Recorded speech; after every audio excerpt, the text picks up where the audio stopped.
Files, since its release on the 11th of March, has triggered controversy. We've seen the kind of comments that have come to the fore from a certain section of the opposition especially, and Sharad Pawar is the latest politician to have entered that list, who is now claiming that this movie is divisive and should not even have been cleared for screening.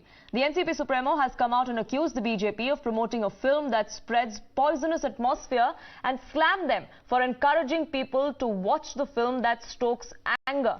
But the filmmaker Vivek Agnihotri has now come out and responded in equal measure. He's come out and said that when I met Sharad Pawar a few weeks ago, he congratulated me and my wife, who's also a part of the film. But unfortunately, now in front of the cameras and in front of the media, he's singing a different tune. Vivek Agnihotri coming out and claiming that this is nothing but hypocrisy. Also, a big setback coming to all of those who have claimed that this film sows the seeds of division, it's Islamophobic, and is only going to put Muslims in this country at a greater danger after the film becomes a success. The fact that Kashmir Files has been cleared for screening in UAE, a Islamic nation with zero cuts, is something that the filmmakers have now cited as a reality check for this Islamophobia lobby here in India. And joining me on this broadcast, a twinzana of the BJP, Ramesh Sharma, President of All India Kashmiri Samaj, also with me on this broadcast. But my first question I want to ask is to Syed Fazal Kasani, who is a spokesperson of the Jammu and Kashmir Apni Party. Mr. Kashani, do you still believe that it's a film that promotes Islamophobia? It will sow the seeds of division? UAE, an Islamic country, has passed the film after weeks of scrutiny, but no cuts. It has been passed for all those who are above the age of 15. The film is deemed fit for everybody above the age of 15.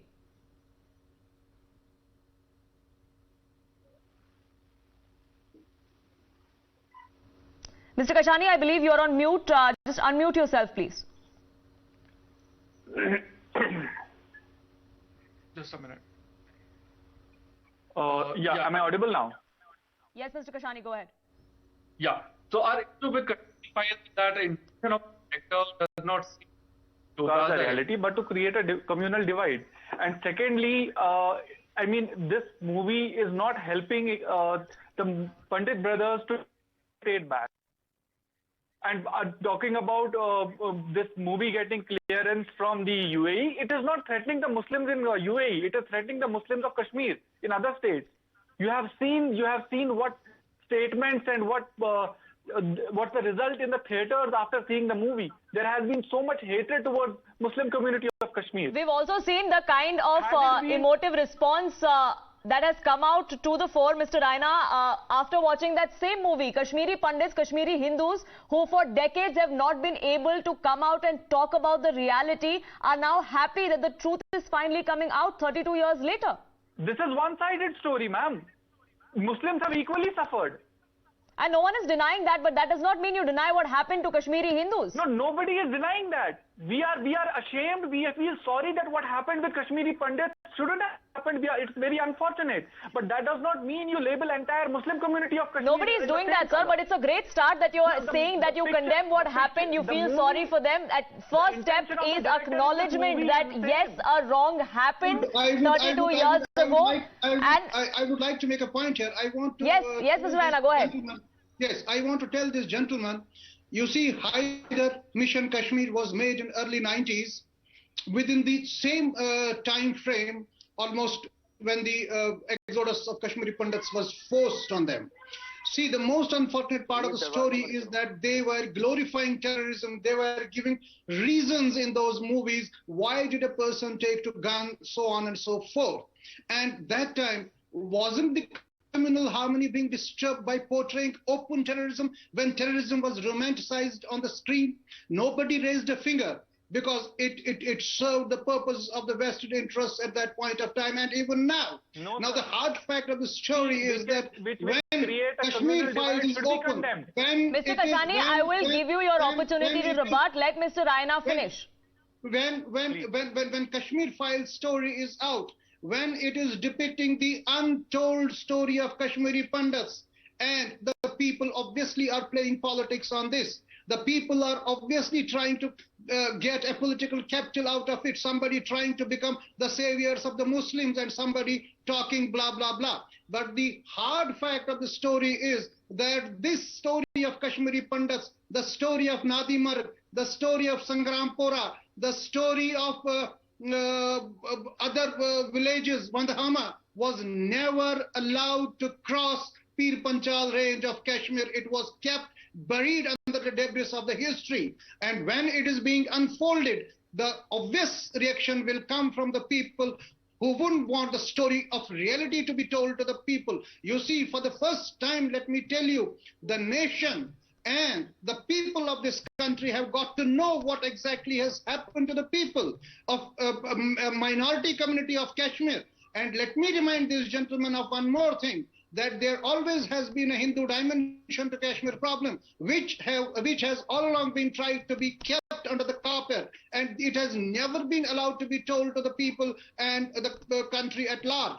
And for the first time today, what has happened to Kashmiri Pandits was purely their problem. And it is after 32 years that the nation, that the grateful country of India is owning the problem of Kashmiri Pandits. Therefore, this issue is not of Kashmiri Pandits now. This issue belongs to the whole country. And can you imagine, the whole country is behind. The whole country is asking for justice. Right. The whole country is telling the people that the perpetrators of genocide should be brought to the book. Right.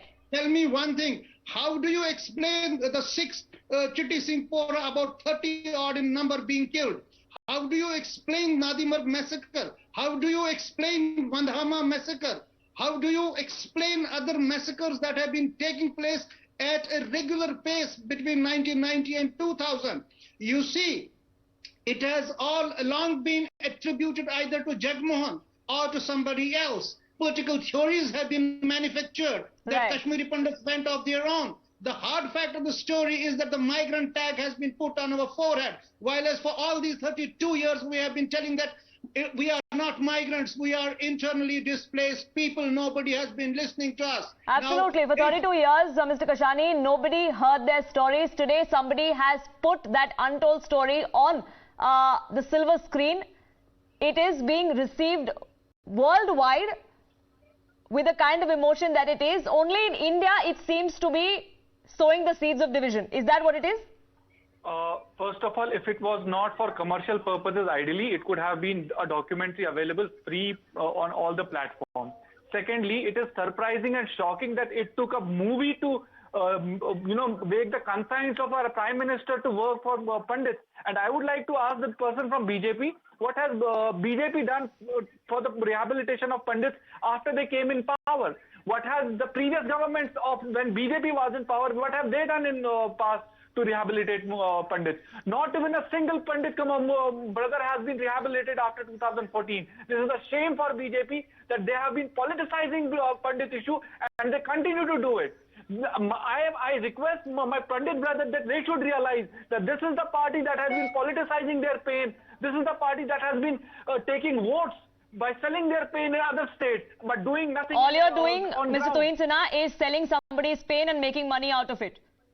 Sharad Pawar is the latest opposition leader to have come out and said that the BJP is actually promoting a poisonous atmosphere in the country by promoting a film that shouldn't even have been cleared for screening. You know, Kashmir, the land of Adi Shankaracharya, great Adi Shankaracharya and King Lalitaditya, if it had the land of jihadis in the late 1980s, Article 35A had to be blamed for it, for reducing Kashmir to a ghetto. If you ask what BJP has done, please ask this person to shut up. Unless you want me to leave the show. This is not expected from Mr. Kashani, let Tuhin Sinha finish what he was saying. You asked a few questions of the BJP. You asked the BJP to come out and respond about what they did for the rehabilitation of Kashmiri Pandits. Now he's giving you the answer. Have the patience to listen to him and then I will come back to you. When I very patiently hear out everybody. If you get anybody from anywhere to speak over here, you need to give me 90 seconds. I very patiently heard him out. Yes, Mr. Sinha, go ahead. These people ask, what has BJP done? BJP has removed the crux of the problem, which had alienated Kashmir, which is Article 370 and 35A. It is a matter of time before the Kashmiri brethren, the Hindu brethren will be back in the valley. You wait for the next 6 months. Already, you know, the change in the thought process is very visible. I had visited Gulmarg. People like him belonging to the Apni party are in a minority today. Large sections of the society today relate with the nationalist thought process of the government at the center. And you can see it visible, the way people line up for government jobs, the way people, you know, celebrate 15th August and other Indian festivals. So the change is very visible. You wait for the next 6 and 8 months and let the... And you will see a proper restoration of the Kashmiri brethren. It is my commitment to you. It is a matter of time. Will be back in the valley. Mr. Kasani, do you buy that argument? Do you buy the explanation? Are your questions answered by the BJP? These are the statements which are convincing themselves. I mean, he is fooling the nation and he is misinforming the nation. Tell me one thing, Mr. Spokesperson of BJP, what stopped you rehabilitating the Kashmiri Pandits before 370? People like you. People like you. They are still. Come on, grow up. Talk about facts, sir. Talk about facts. They are the citizens of Jammu and Kashmir. 370 did not stop any rehabilitation. Come on, don't fool the nation, please. Of 1990, we are not going to buy this you book who have tacitly supported terrorist activities. The scars still remain. It is those scars. Do you mean to say that after abolition of Article 370 terrorism is stopped? October, there was an attempt to the Srinagar city, we did not see terrorist attacks in last 20 years. Those are the people responsible for Kashmiri brethren not going back completely. The Srinagar city is seeing attacks every day. Nothing has changed on ground. Please wake up. I don't know who is informing you, who is giving you the false information. Or are you daydreaming? No, I don't know what is the gravitas. Are you trying to befool the nation through national media? Party, and I'm surprised that the anchors are letting you do that. What? Let us have a more informed and a more cultured debate. Apni party, whose party? No, I will not let you spread misinformation, sir. Right, gentlemen, even as we speak, there is a reaction coming in from the former Chief Minister of Jammu and Kashmir, Mehbooba Mufti, who has just taken to Twitter. And she says, is the film going to be a panacea that Kashmiri Pandits were waiting for? Is the film going to give them justice? Coming out and once again mocking the pain, the untold stories, the horror that was lived by thousands of Kashmiri Hindu families. And I want a victim, a person who's seen it up close, to have the last word on this debate. And Dr. Raina. See, I would like to respond to Mr. Kashani and Ms. Mehbooba Mufti. They have been accusing BJP of what have they done for us. Let me tell Mr. Kashani and Ms. Mehbooba Mufti, she was a Chief Minister of the state of J&K, supported by BJP for 2 long years. Nobody prevented her from getting Kashmiri Pandits back to the valley of Kashmir. In fact, if it is so, BJP was all gaga for Kashmiri Pandits going back to the valley of Kashmir. BJP never told her that you don't take Kashmiri Pandits, you don't rehabilitate them. And for Kashani, I want to tell you, presuming that BJP has failed in getting us back to the valley of Kashmir, what was the civil society of Kashmir doing there? They were denying the fact. They were in a denial mode. They are in a denial mode even now. There is no, there's nothing, there's no remorse in them. And that's the biggest insult of all, that there is no acknowledgement of what happened 32 years ago. There is no acceptance of what happened. There is complete denial, and what could be worse? If you don't acknowledge the problem, how are you going to find the solutions? And with that, I want to thank all 3 gentlemen for joining us here on this broadcast. I'm running out of time, but this will remain one of our top focus stories on Times Now. We'll also be debating this in prime time, so don't go anywhere. Back in just 2 minutes.